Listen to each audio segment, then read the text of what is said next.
വിശദമായ വാർത്തകളിലേക്ക്. മലപ്പുറം വളാഞ്ചേരിയിൽ കാർ നന്നാക്കുന്നതിനിടെ യുവാവിന്റെ തലയിൽ തീപിടിച്ചു. സംഭവത്തിന്റെ CCTV ദൃശ്യങ്ങൾ പുറത്തുവന്നു. വളാഞ്ചേരി പട്ടാമ്പി റോഡിലാണ് സംഭവം. വളാഞ്ചേരി പോപ്പിൻസ് വേൾഡിന്റെ സമീപത്ത് വെച്ച് കാറിന്റെ റിപ്പയറിംഗ് പണിയിലായിരുന്നു യുവാവ്. ബോണറ്റ് തുറന്ന് വാഹനം നന്നാക്കുന്നതിനിടെയാണ് ബോണറ്റിനുള്ളിൽ നിന്ന് തീ പടർന്നത്. തീ യുവാവിന്റെ തലയിലേക്കാണ് പടർന്നത്. എന്നാൽ യുവാവ് പരിഭ്രമമില്ലാതെ കൈകൊണ്ട് തന്നെ തീ അണയ്ക്കാൻ ശ്രമിച്ചത് വലിയ അപകടം ഒഴിവാക്കി.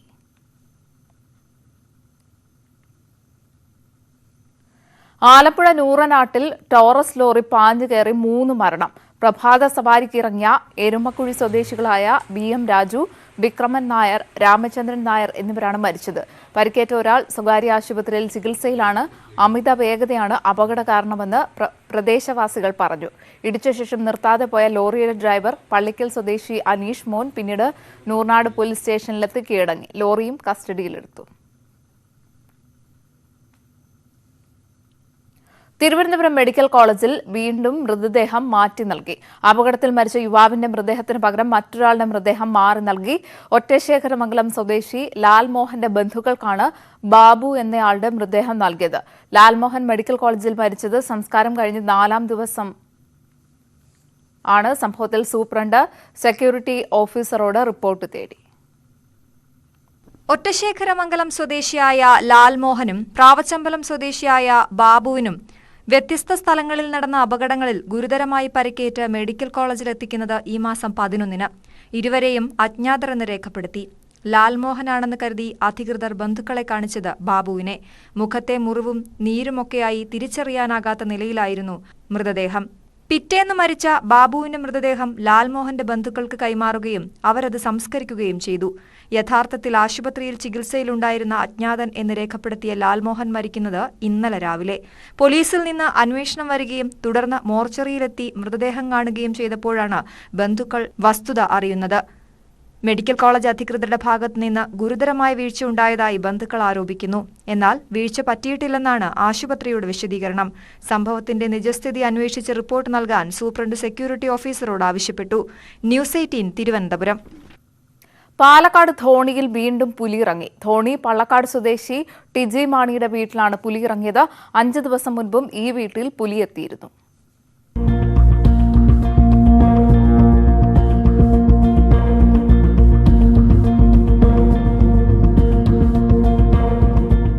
ഇന്ന് പുലർച്ചെയാണ് ടിജി മാണിയുടെ വീട്ടിൽ പുലി ഇറങ്ങിയത്. വീടിന് പുറകിലെ മരത്തിലിടുന്ന കോഴിയെ പിടികൂടി പുലി ഓടിമറയുന്നത് CCTV ദൃശ്യങ്ങളിൽ കാണാം.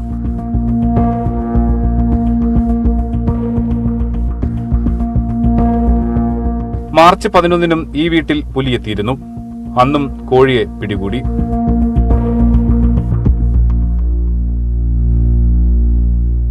സംഭവം ആവർത്തിച്ചതോടെ കടുത്ത ഭീതിയിലാണ് വീട്ടുകാർ. ഇന്നലെ ഒരു 2:45 വെളുപ്പിന് 2:45 ഞാൻ രാവിലെ വന്നപ്പോൾ ഇങ്ങനെ ബക്കറ്റൊക്കെ അവിടെ പൊട്ടി കിടക്കണു. അപ്പം അങ്ങനെ കഴിഞ്ഞ വെള്ളിയാഴ്ച വന്നിട്ടുണ്ടായിരുന്നു. 11-ാം തീയതി ഒരു 12:30 വന്നിട്ടുണ്ടായിരുന്നു. അന്നും കോഴിനെ ഈ മരത്തിലിരിക്കണ കോഴിനെ പിടിച്ചിട്ട് പോയി. അതേപോലെ ഇതിപ്പോൾ ഇങ്ങനെ ബക്കറ്റൊക്കെ പൊട്ടി കിടക്കണിട്ട് ഞാനിങ്ങനെ നോക്കിയതാണ്.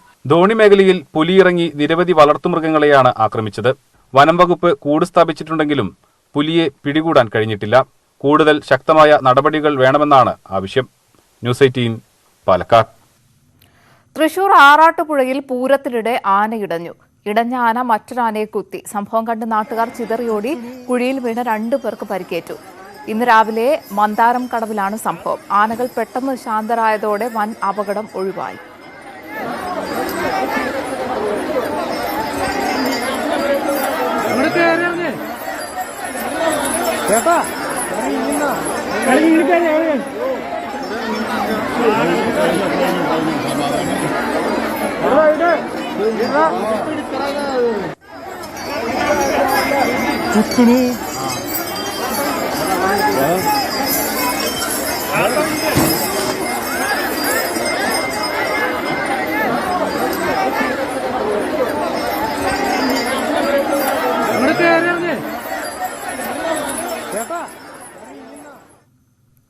ഗെയിൽ പ്രകൃതിവാതക പൈപ്പ് ലൈൻ പദ്ധതിയുടെ ഭാഗമായുള്ള പാലക്കാട് സിറ്റി ഗ്യാസ് പദ്ധതി അടുത്ത മാസം കമ്മീഷൻ ചെയ്യും.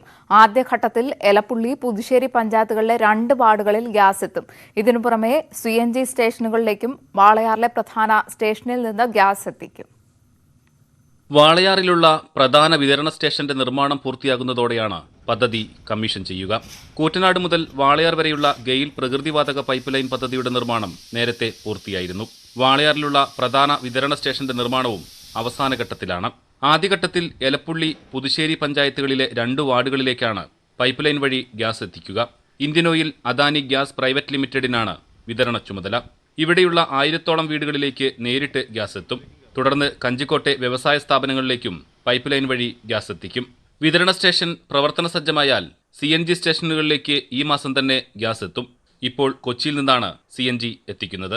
ജില്ലയിൽ കൂടുതൽ CNG പമ്പുകളും ആരംഭിക്കും. പാലക്കാട് നഗരത്തിലേക്ക് വിതരണ പൈപ്പ് ലൈൻ സ്ഥാപിക്കാൻ ദേശീയപാത അതോറിറ്റിയുടെ അനുമതി ലഭിക്കേണ്ടതുണ്ട്. അനുമതി കിട്ടിയാൽ ഈ വർഷം തന്നെ പാലക്കാട് നഗരത്തിലും പദ്ധതി നടപ്പിലാക്കുമെന്ന് അധികൃതർ പറഞ്ഞു. ജില്ലയിലൊട്ടാകെ വിവിധ ഘട്ടങ്ങളിലായി സിറ്റി ഗ്യാസ് പദ്ധതി പൂർത്തിയാകാൻ 8 വർഷമെടുക്കുമെന്നാണ് കണക്കുകൂട്ടൽ. എലപ്പുള്ളി, പുതുശ്ശേരി പഞ്ചായത്തുകളിലെ വീടുകളിലേക്ക് അടുത്ത മാസം പൈപ്പിലൂടെ ഗ്യാസ് എത്തിക്കാനുള്ള നിർമ്മാണ പ്രവർത്തനങ്ങളാണ് അതിവേഗത്തിൽ നടക്കുന്നത്. അതിനുശേഷം പാലക്കാട് നഗരത്തിലും ഗ്യാസ് എത്തിക്കും. ക്യാമറാമാൻ പ്രജിത് കോങ്ങാടിനോടൊപ്പം പ്രസാദ് ഉടുമ്പിശ്ശേരി, ന്യൂസ് 18 പാലക്കാട്. തൃശൂർ പാലക്കാട് പാതയിലെ പന്നിയങ്കരയിൽ ബസ്സുകളിൽ നിന്ന് ടോൾ പിരിക്കുന്നത് താൽക്കാലികമായി നിർത്തിവെച്ചു. കരാർ കമ്പനിയുമായി ബസ് ഉടമകളുമായി ജില്ലാ കളക്ടർ ചർച്ച നടത്തിയ ശേഷമായിരിക്കും ടോൾ പിരിവ് പുനരാരംഭിക്കുക. ആലത്തൂർ MP രമ്യ ഹരിദാസ് കരാർ കമ്പനിയുമായി നടത്തിയ ചർച്ചയിലാണ് ധാരണ. അമിത ടോൾ നിരക്ക് ഈടാക്കുന്നതിനെതിരെ രാവിലെ ടോൾ പ്ലാസയ്ക്ക് സമീപം ബസ്സുകൾ സർവീസ് നിർത്തിവെച്ച് പ്രതിഷേധിച്ചിരുന്നു.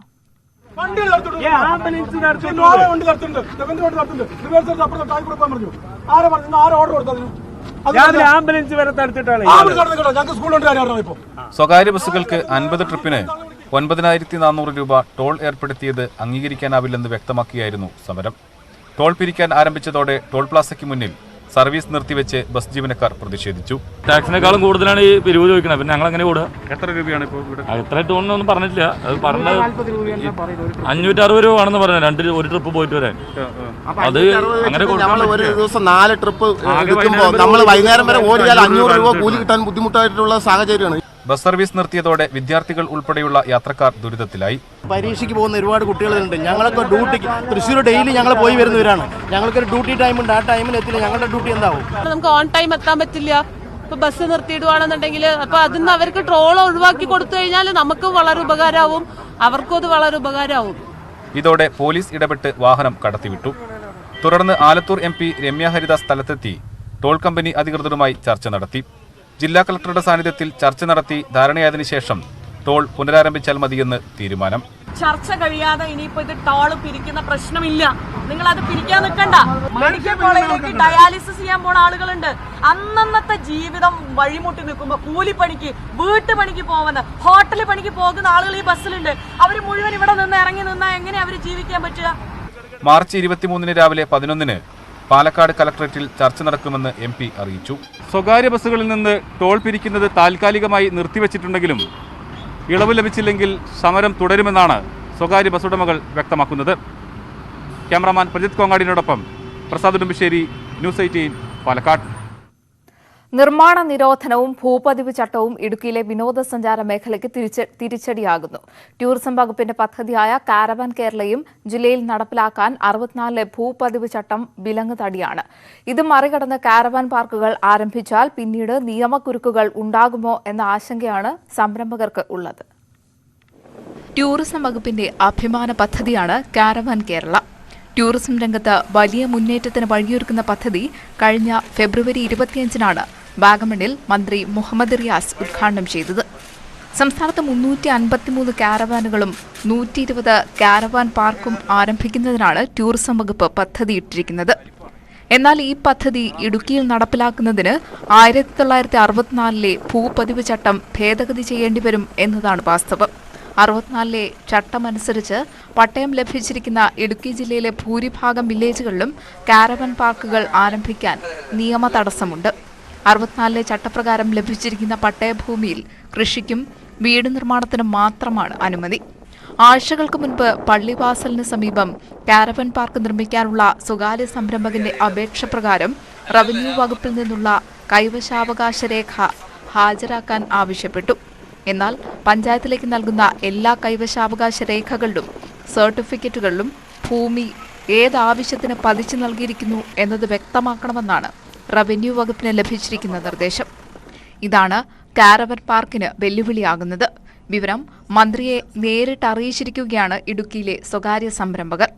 ഏറെ സാധ്യതകളുള്ള ഇടുക്കി ജില്ലയിൽ അത് വേണ്ടത്ര രീതിയിൽ പ്രയോജനപ്പെടുത്താൻ നമ്മുടെ ഈ ഭൂപ്രശ്നങ്ങൾ അനുവദിക്കുന്നില്ല. അതായത് ചുരുങ്ങിയത് 50 സെൻറ്റ് ഭൂമിയാണ് ഒരു കാരവൻ പാർക്കിന് ആവശ്യമായിട്ടുള്ളത്. അതോടൊപ്പം തന്നെ അവിടെ മാലിന്യ നിർമ്മാർജ്ജനത്തിനുള്ള സൗകര്യങ്ങൾ, ഡ്രൈവിംഗ് ഏരിയ, ടോയ്ലറ്റ് സംവിധാനങ്ങൾ അടക്കമുള്ള എല്ലാ ഒരു ചെറുകിട ഒരു നിർമ്മാണ പ്രവർത്തനം അവിടെ വേണ്ടി വരും. പക്ഷേ നമ്മുടെ ഇപ്പോഴത്തെ ഒരു അവസ്ഥ എന്ന് പറഞ്ഞാൽ 964 ചട്ടം അനുസരിച്ച് നൽകിയ പട്ടയത്തിലും 93 വനംഭൂമി ക്രമീകരിക്കൽ ചട്ടം അനുസരിച്ച് നൽകിയ പട്ടയത്തിലും ഇത്തരം നിർമ്മാണ പ്രവർത്തനങ്ങൾക്ക് അനുമതിയില്ല.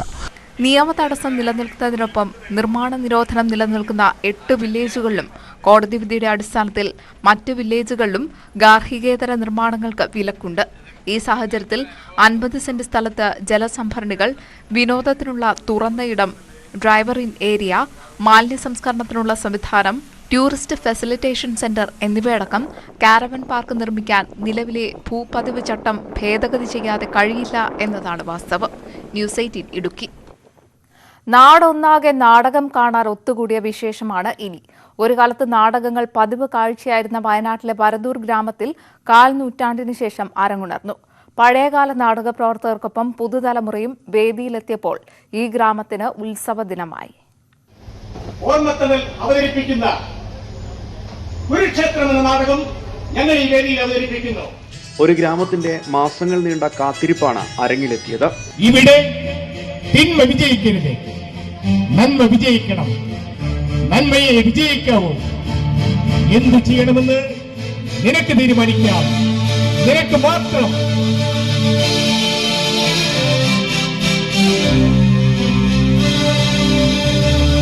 രണ്ടര പതിറ്റാണ്ട് മുമ്പ് വരെ വയനാട്ടിലെ നാടക പ്രവർത്തനത്തിന്റെ പ്രധാന കേന്ദ്രങ്ങളിലൊന്നായിരുന്നു വരദൂർ ഗ്രാമം. പഴയകാല നാടക പ്രവർത്തകർക്കൊപ്പം പുതുതലമുറയും ചേർന്നപ്പോൾ ഉത്സവരാവായി വരദൂരിന്.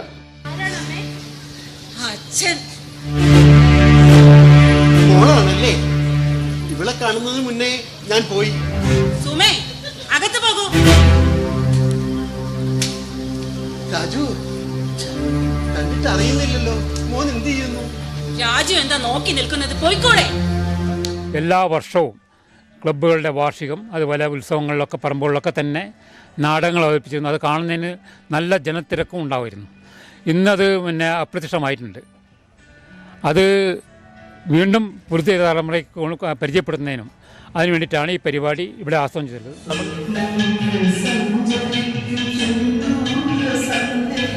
നീണ്ട പരിശീലനത്തിന് ശേഷമാണ് കഴിഞ്ഞ ദിവസം CL ജോസിന്റെ കുരുക്ഷേത്ര എന്ന നാടകം കാലാനുസൃതമായ മാറ്റങ്ങളോടെ വേദിയിലെത്തിയത്. നാടിന്റെ നാടക പ്രതാപകാലത്തെ പുത്തൻ തലമുറയ്ക്ക് പരിചയപ്പെടുത്തുകയാണ് ലക്ഷ്യമെന്ന് സംഘാടകർ പറഞ്ഞു.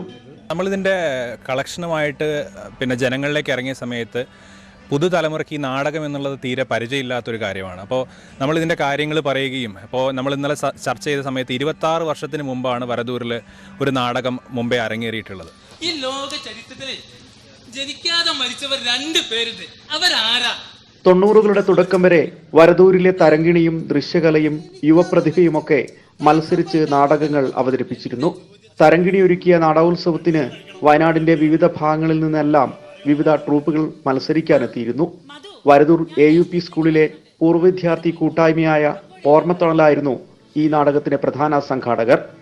നാടകത്തിൻ്റെ ഒരു കൂട്ടായ്മയുടെ ഏറ്റവും വലിയ കേന്ദ്രമായിരുന്നു വരദൂർ. തരങ്കിണിയുടെ ആഭിമുഖ്യത്തിലൊക്കെ വയനാടിൻ്റെ ഒട്ടുമിക്ക മേഖലകളിലും നടത്തിയ നാടകങ്ങളുടെ ഒരു ഓർമ്മ പുതുക്കലായിട്ടാണ്. നാടകങ്ങൾ ഇവിടെ അവസാനിച്ചിട്ടില്ലെന്ന് സംഘാടകർ പറയുന്നു. കിട്ടിയ പിന്തുണയിൽ ഇനിയും അരങ്ങുണർത്താൻ വരദൂർ ഗ്രാമം ഒന്നിച്ചുണ്ട്. രതീഷ് വാസുദേവൻ, ന്യൂസ് 18 വയനാട്. പ്രായത്തെ വെല്ലുന്ന പ്രതിഭ കൊണ്ട് നമ്മളെ അത്ഭുതപ്പെടുത്തുന്നവരാണ് നമ്മുടെ ചുറ്റിനുമുള്ള കുട്ടികളിൽ പലരും. അങ്ങനെയുള്ള കുട്ടികളെ ലോകത്തിന് പരിചയപ്പെടുത്തുകയാണ് news 18 Byju's young genius season 2 നിരന്തരമായ പരിശ്രമവും പ്രോത്സാഹനവും കൊണ്ട് ലോകത്തെ കീഴടക്കാനുള്ള യാത്രയിലാണ് അവർ. ശനിയാഴ്ച സംപ്രേഷണം ചെയ്യുന്ന ബൈജൂസ് യങ് ജീനിയസിന്റെ 10ാം എപ്പിസോഡിൽ 2 കൊച്ചുമിടുക്കർ പ്രേക്ഷകരുടെ മുന്നിലേക്ക് എത്തുന്നു. അവരെക്കുറിച്ച് അറിയാം. വീണ്ടും വാർത്തകളിലേക്ക്. കാസർഗോഡ് പെരിയ എയർ സ്ട്രിപ്പ് പദ്ധതിക്ക് വീണ്ടും ചിറകുമുളയ്ക്കുന്നു.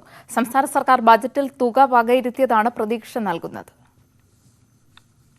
ബേക്കൽ അന്താരാഷ്ട്ര ടൂറിസം പദ്ധതി സാധ്യത കൂടി കണക്കിലെടുത്താണ് കേന്ദ്ര വ്യോമയാന മന്ത്രാലയം 2019 പെരിയ എയർ സ്ട്രിപ്പ് പദ്ധതിക്കായി പ്രാഥമിക അനുമതി നൽകിയത്. ഇതിനായി പെരിയ വില്ലേജിലെ കൈക്കൂട്ടുകുണ്ടിൽ 80 ഏക്കർ സ്ഥലവും കണ്ടെത്തിയിരുന്നു. ഇതിൽ 51 ഏക്കർ ഭൂമി സ്വകാര്യ വ്യക്തികളുടേതാണ്. പ്രദേശത്ത് 16 കുടുംബങ്ങളാണ് താമസിക്കുന്നത്. പദ്ധതിക്കായി നിശ്ചയിച്ച കൈക്കൂട്ടുകുണ്ടിൽ വിദഗ്ധ സംഘം പരിശോധന നടത്തി അനുയോജ്യമെന്ന് കണ്ടെത്തിയിരുന്നു. 3 തവണ സർവേ നടത്തി ലാഭകരമാകുമെന്ന് വിലയിരുത്തിയ പദ്ധതി തുടർ നടപടിയില്ലാതെ സ്വപ്നത്തിൽ മാത്രമായി ഒതുങ്ങുകയായിരുന്നു. സംസ്ഥാന ബജറ്റിൽ പെരിയ എയർഷിപ്പ് പദ്ധതിക്കായി 3 കോടിയോളം രൂപ അനുവദിച്ചതോടെയാണ് പദ്ധതിക്ക് വീണ്ടും ജീവൻ വെച്ചത്. നമ്മുടെ ജില്ലയിൽ ഒരുപാട് പ്രവാസി വ്യവസായികളൊക്കെ തന്നെ ഉണ്ട്. അപ്പോൾ അവർക്കൊക്കെ തന്നെ അവർക്ക് എളുപ്പം വന്നിറങ്ങാൻ പറ്റുന്നൊരു എയർ സ്ട്രിപ്പാണ് പെരിയ എയർസ്ട്രിപ്പ്. അതുപോലെ തന്നെ ഒരു അന്താരാഷ്ട്ര ബന്ധങ്ങളുള്ള എയർസ്ട്രിപ്പാക്കി മാറ്റും. മറ്റ് എല്ലാ അന്താരാഷ്ട്ര വിമാനത്താവളങ്ങളെയും ബന്ധപ്പെടുത്തിക്കൊണ്ട് ഇതിനെ മാറ്റുമെന്നാണ് ബഡ്ജറ്റിൽ തന്നെ പറഞ്ഞിരിക്കുന്നത്. അതിനാവശ്യമായ DPR തയ്യാറാക്കാനാണ് ബഡ്ജറ്റിൽ തുക വകയിരുത്തിയിരിക്കുന്നത്. ആ DPR തയ്യാറാക്കി അത് യാഥാർത്ഥ്യമാവുന്നതോടുകൂടി ജില്ലയുടെ വ്യാവസായിക സാമ്പത്തിക മേഖലയ്ക്ക് നല്ല കുതിപ്പേകും. കണ്ണൂരും മംഗളൂരും അടക്കം സമീപത്തുള്ള അന്താരാഷ്ട്ര വിമാനത്താവളങ്ങൾക്കും ഗുണകരമാകുന്ന രീതിയിലായിരിക്കും എയർഷിപ്പ് പദ്ധതി ഒരുക്കുക. ന്യൂസ് 18 കാസർഗോഡ്. ഇടുക്കി ജില്ലാ ഓട്ടോമോട്ടോഴ്സ് യൂണിയൻ ജില്ലാ കൺവെൻഷൻ മൂന്നാറിൽ നടന്നു. ബ്ലോക്ക് പഞ്ചായത്ത് പ്രസിഡന്റ് ആനന്ദറാണി കൺവെൻഷൻ ഉദ്ഘാടനം ചെയ്തു. മാർച്ച് 23-ന് തൃശൂരിൽ നടക്കുന്ന സംസ്ഥാന കൺവെൻഷന് മുന്നോടിയായാണ് പരിപാടി. ഓട്ടോമോട്ടോഴ്സ് യൂണിയൻ നേരിടുന്ന പ്രശ്നങ്ങൾ കൺവെൻഷനിൽ ചർച്ചയായി. ജില്ലാ പ്രസിഡന്റ് ജോസ് ഫിലിപ്പ്, ജില്ലാ സെക്രട്ടറി P. പളനിവേൽ തുടങ്ങിയവർ കൺവെൻഷനിൽ പങ്കെടുത്തു. കൊട്ടാരക്കര പോലീസ് കസ്റ്റഡിയിലെടുത്ത പ്രതി സ്റ്റേഷനിൽ നിന്ന് രക്ഷപ്പെടാൻ ശ്രമിച്ചു. ഒടുവിൽ പോലീസ് പിന്തുടർന്ന് പിടികൂടി. അമ്പലപ്പുറം സ്വദേശി ഷിബു തങ്കച്ചനാണ് പോലീസിനെ വെട്ടിച്ച് കടക്കാൻ ശ്രമിച്ചത്. യുവതിയെ ഉപദ്രവിക്കാൻ ശ്രമിച്ച കേസിലാണ് ഇയാളെ കസ്റ്റഡിയിൽ എടുത്തത്.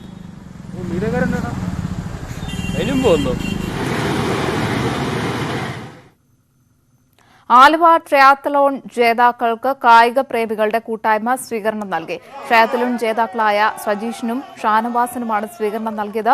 വാഹനാപകടത്തിൽ പരിക്കേറ്റ കോഴിക്കോട് സ്വദേശി മാരത്തൺ ഓട്ടക്കാരൻ അബ്ദുൾ ഖാദറിന്റെ ചികിത്സയ്ക്കുള്ള പണം കണ്ടെത്താനാണ് ട്രയാത്തലോൺ സംഘടിപ്പിച്ചത്.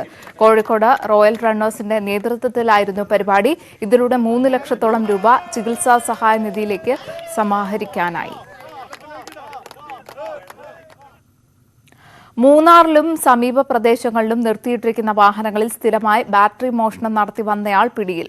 മറയൂർ കോവിൽക്കടവ് സ്വദേശി രാജശേഖര പ്രഭുവിനെയാണ് മൂന്നാർ പോലീസ് അറസ്റ്റ് ചെയ്തത്. മേഖലയിൽ ബാറ്ററി മോഷണം നിരവധിയായതോടെ SI അടക്കമുള്ള 4 പേരടങ്ങുന്ന രഹസ്യ അന്വേഷണ സംഘത്തെ നിയോഗിച്ചിരുന്നു. കോതമംഗലം നെല്ലിക്കുഴിയിൽ തടിമിൽ കത്തി നശിച്ചു. ഇന്നലെ രാത്രിയാണ് അപകടമുണ്ടായത്. മെഷീനുകളും മേൽക്കൂരയും തടികളും കത്തി നശിച്ചു. അബൂബക്കർ സിദ്ദീഖ് എന്നിവരുടെ ഉടമസ്ഥതയിലുള്ളതാണ് മിൽ. 10 ലക്ഷം രൂപയുടെ നാശനഷ്ടങ്ങൾ ഉണ്ടായതായി അനുമാനം. തീപിടുത്തത്തിന്റെ കാരണം പരിശോധിച്ചു വരുന്നു.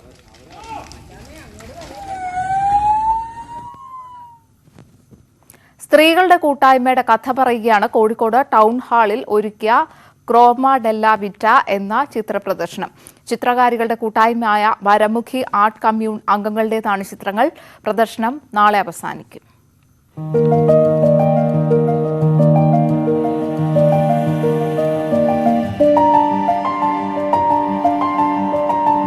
വരമുഖി ആർട്ട് കമ്മ്യൂൺ 16 ചിത്രകാരികളുടെ കൂട്ടമാണ്.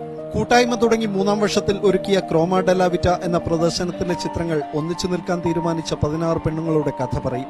എന്തുകൊണ്ട് സ്ത്രീകൾക്ക് മാത്രമായി ഒരു ആർട്ട് കമ്മ്യൂൺ എന്ന ചോദ്യത്തിന് ഇതൊരു സാഹോദര്യമാണെന്ന് മറുപടി.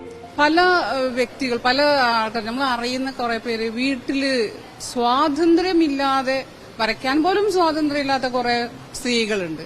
ഇതൊക്കെ ഒരു പ്രചോദനമാണ്. അപ്പൊ വരയിലൂടെ അവർക്ക് എക്സ്പ്രസ് ചെയ്യാനും അവരുടെ ഫീലിംഗ് എക്സ്പ്രസ് ചെയ്യാനും അതുപോലെ ഒന്ന് പുറത്തു വരാൻ അവർക്ക് സഹായിക്കപ്പെട്ടു. ഒരു ഹാപ്പി കിട്ടുന്നുണ്ട്. നമ്മൾ വരയ്ക്കുമ്പോൾ ഒരു സന്തോഷം നമുക്ക് കിട്ടുന്നുണ്ട്. സ്ത്രീ, ദലിത്, പരിസ്ഥിതി രാഷ്ട്രീയം തെളിഞ്ഞു കാണാം പ്രദർശനത്തിലെങ്ങും.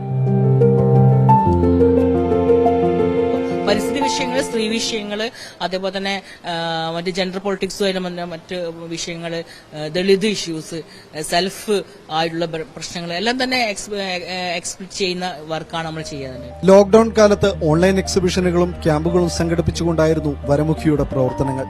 പിന്നീട് ഓഫ്ലൈനായും ക്യാമ്പുകൾ തുടങ്ങി. കേളപ്പജി സ്മാരകത്തിലെ ചുവർച്ചിത്രങ്ങളടക്കം നിരവധി പ്രൊജക്ടുകൾ വരമുഖി കമ്മ്യൂൺ പൂർത്തിയാക്കി.